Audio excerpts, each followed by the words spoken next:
Yes kabisa, breaking news. Nizere ko mukomeje kugira ibihe byiza cyane. Ni breaking news ku bijyanye na chairman wa ikipe ya APR FC. Tugiye kugenda turebera hamwe ese ninde ugomba gusimbura Deo Rusanganwa ugiye mu zindi nshingano kabisa, ninde ugomba kumusimbura muri ikipe ya APR FC, ninde ugomba kuba yaba chairman mushya wa ikipe ya APR. Nibyo tugiye kugenda tugarukaho. Ikipe ya APR FC ikomeje imyitozo, barimo baragenda bitegura imikino igiye itandukanye. Murimo murabibona ishyorongi amashoti arimo aragenda avuza ubuhuha. Tugiye kugenda tugaruka ku myitozo uburyo irimo iragenda izamuka, uburyo umutoza Taleb arimo aragenda akoresha abasore. Tugiye kugenda turebera hamwe inkuru y'umwana ukiri mutoya kabisa, urimo uragenda azamuka no ku mbuga. Ni umupeti kabisa. Uyu mwana bamwita Bana Etienne, Bana Etienne kabisa, akaba ari umuwinga ukina ibumoso ariko ashobora no gukina inyuma y'umwataka. Ari mu bakinnyi bane ekipe ya APR yazamuye mu ntare. Uyu mwana kabisa Bana Etienne tugomba kugenda tumugarukaho.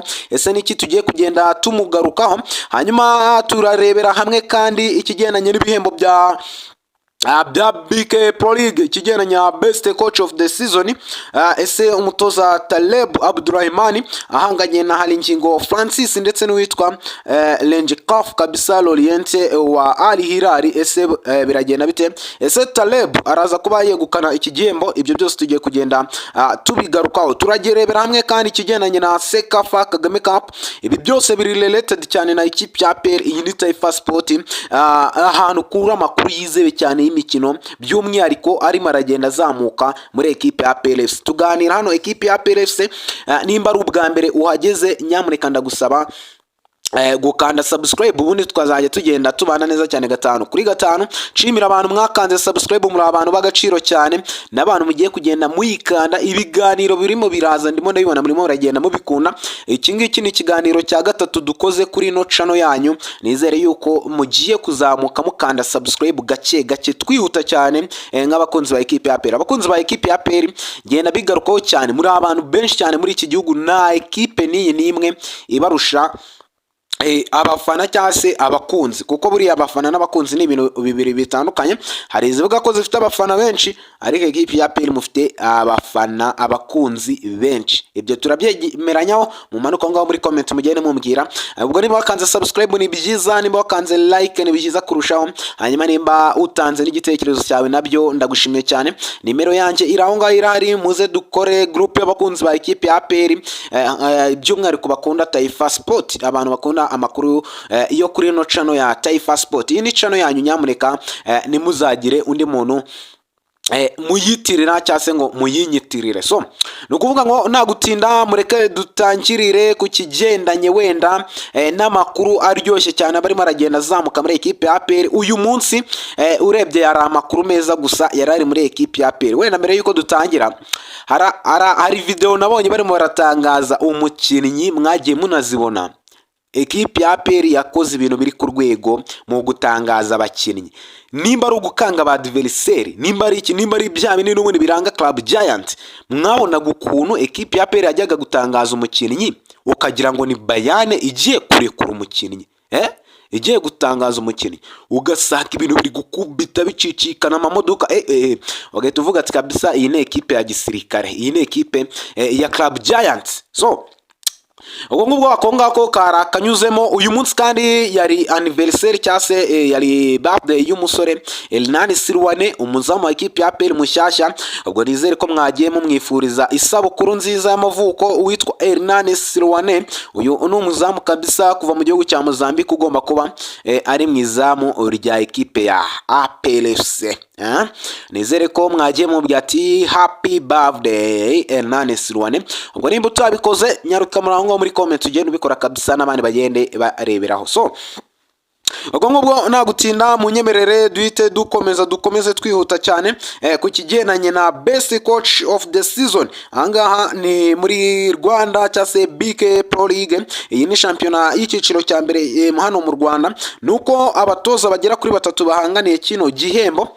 Nuwitwa Halingingo Francis Christian Mbaya, uyu nguyu yatozaga nako atoza ekipe ya Rayon Sport. ni uwitwa Lenjikaf Loriente. Uyu ni umutoza watozaga ekipe ya Al Hilal Sport Club mu gihugu cya Sudan mbere yuko yirukanwa, ndetse n'umutoza wa ekipe ya APR Club Giants uwitwa Taleb Abdulrahman.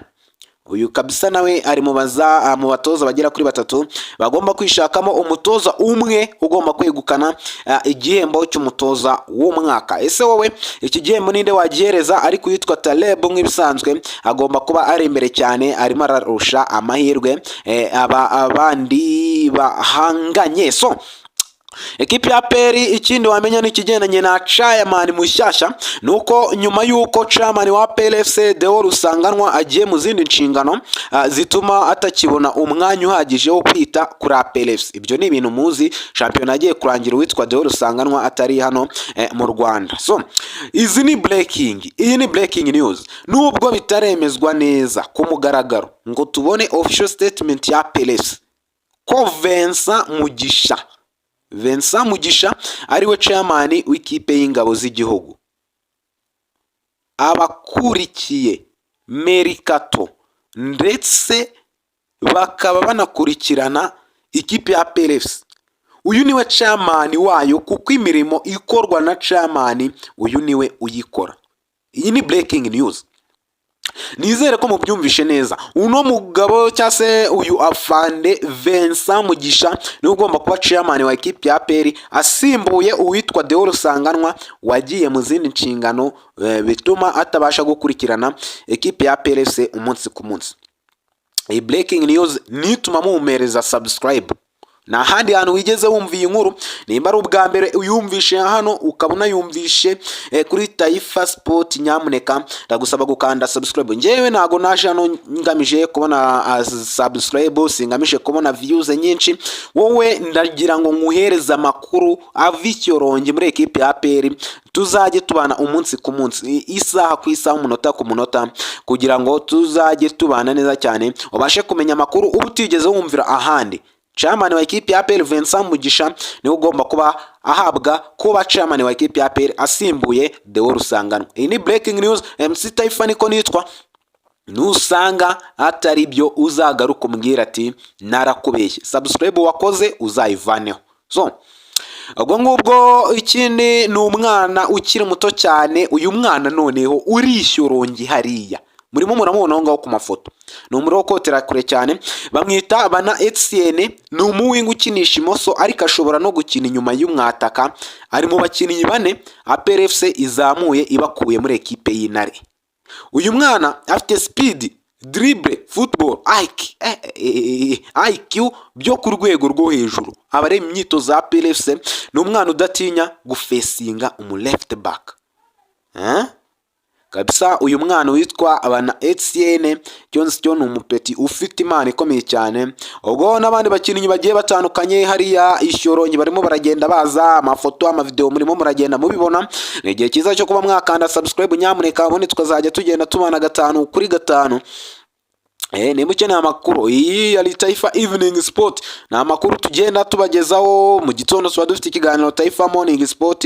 Ubwo iyi yari Taifa Evening Sport, tugende tubana neza cyane. Ariko nta umuntu azajya amenyera ama breaking news, umuntu azajya agenda ahita bakubita update muri ekipe ya PLFC niyo tuganira. Ubwo twabwira witwa Hernan Sruane ati happy birthday, komeze kwenjoyinga abakunzi ba ekipe ya PL, namwe mukomeze kugenda mubigaragaza. Ariko ikintu mwamenya nyamuneka, ni ibintu birimo birabera ishyorongi ari kubera ikintu bita umwitozo uteye ubwoba, ikintu bita amashoti, cyonzi cyo ikintu bita Sekafa muraza kuyumva.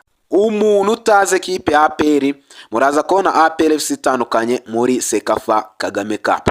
Indi breaking, ekipe ya El Merreikh yo mu gihugu cya Sudani yikuye muri Sekafa Kagame Cup izabera i Kigali guhera kuri tariki 28 kugeza tariki 28 z'ukwezi kwa karindwi. El Merreikh yavuyemo, ubwo situzi ngo yavuyemo kubwiziye mpamvu, ariko nuko ekipe ya El Merreikh itakiri muri Sekafa.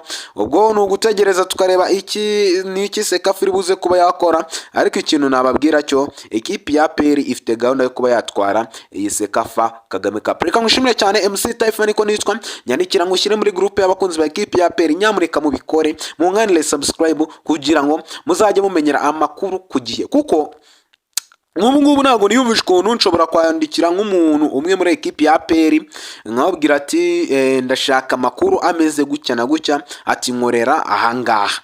Ntago murumva mwebwe bitaba biteye isoni aje agasanga channel nta nubwo iruzuza subscribe 1000 hari abakunzi ba ekipe ya APR muri gihugu bangana gutya, kandi ibiganiro birebwa. Mujye mukanda subscribe kuko njyewe mbazanira amakuru yizewe kandi amakuru atariho ivumbi. Ubwo ngubwo reka ngushimire, duhure no mu bindi biganiro bigiye bitandukanye. Wibuke gukanda kunzogera, nyamuneka ujye ukanda like kugira ngo ikiganiro kibe cyagera ku bantu benshi cyane. So reka mbashimire cyane, muze gukomeza kugenda muba ready tayari, ubundi tugende dukomeza kugenda to breakinga. Indi nkuru narinjiye nababwiye nuko witwa Byiringiro Jean Gilbert Kagege ari mu bakinnyi bagomba kabisa